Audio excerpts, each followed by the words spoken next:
Ray? Ray? Babe? Babe? Ray? Where did they go? Babe? Honey? Ray? Where are they? I might as well see what's going on. If anyone can hear me, the cameraman's dead. Everyone's gone. There's a 5-pound Pomeranian that's turned into a tower on us. Help! Oh no. Ah!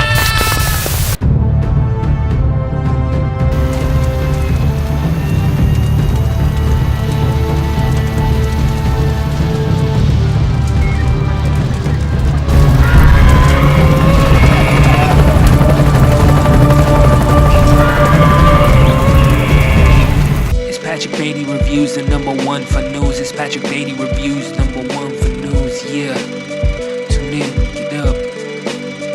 Yeah, what's up? Keep the change, you filthy animal. What is up, my gaggly geeks? Time to talk about Godzilla, King of the Monsters. Directed by Michael Dougherty, and it's the sequel to the 2014 Garreth Edwards directed film Godzilla, centered around a family that was split apart through a tragedy following the events of the first film. The family, played by Kyle Chandler, Vera Farmiga, and Millie Bobby Brown, are now facing a world of monsters where they have the powers to awaken the biggest and deadliest of titans, which brings out our boy Godzilla, along with a few other of the classic Toho Godzilla characters that a lot of fans might enjoy, and I think a lot of fans are going to leave this film feeling pretty happy with. Now, I want to preface the review by being a little transparent. Honestly, I didn't like the 2014 Godzilla. In fact, I don't have a lot of experience when it comes to the original Toho version either. To me, the 2014 version just lost what it should have been. When I was looking for something more like Pacific Rim, it just was subverting that expectation of Godzilla going and taking down a city, and it would just cut every time Godzilla's about to take down a city, or it'll cut back to when Godzilla has finished taking down a city, but will never actually show you the action or the things that are happening. That is not the case with Godzilla, King of the Monsters. They show you all of the action that you could possibly want in this film. In fact, with Godzilla, King of the Monsters, I feel like they attempt to overcorrect on the complaints general audiences had with the 2014 version. The action in the film is much more apparent, and you see it sprinkled out a lot more through the film. You get a lot of the point of view destruction shots. However, I feel like the pacing was much more tuned to keep the audience engaged. The visual effects were absolutely stunning. All of the creature work, all of the creature design looked absolutely breathtaking. Looking at the original Toho series, it's incredible what they're able to do. The sequel gets to use more of the characters from the Toho universe, such as King Ghidorah, Mothra. The Mothra reveal for me was definitely the best part. They still kept with the epic fighting, where they're fighting, and it feels slowed down, but they're just like big mountains fighting each other. But where there's good, there's bad. And the fighting in this film is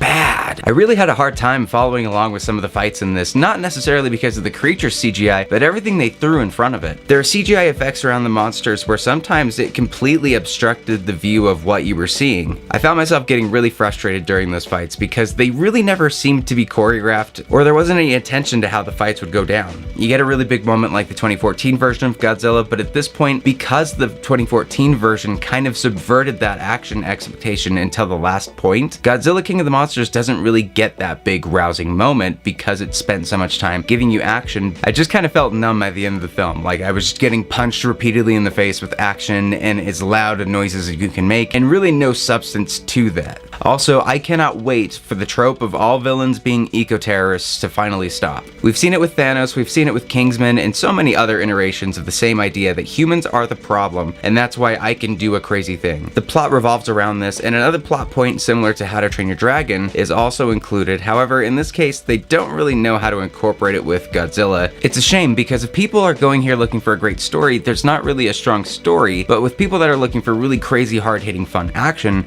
to me, I don't feel like they necessarily accomplish that either. Sure, there's a lot of action, but is it really good action? Is it something that you can attach yourself to, that you can feel emotional weight to? It just didn't really do that for me. I feel a little let down with this film. I was expecting a little bit better, but again, this film isn't for me. I know there are so many Godzilla fans that had a really good time with this film, and if that's the case, that is awesome. I am so glad that you enjoyed it. Just for me, it wasn't my cup of tea. Definitely go and see Godzilla King of the Monsters if you're a diehard fan, but for me, I'm gonna give Godzilla King of the Monsters a 5 out of 10.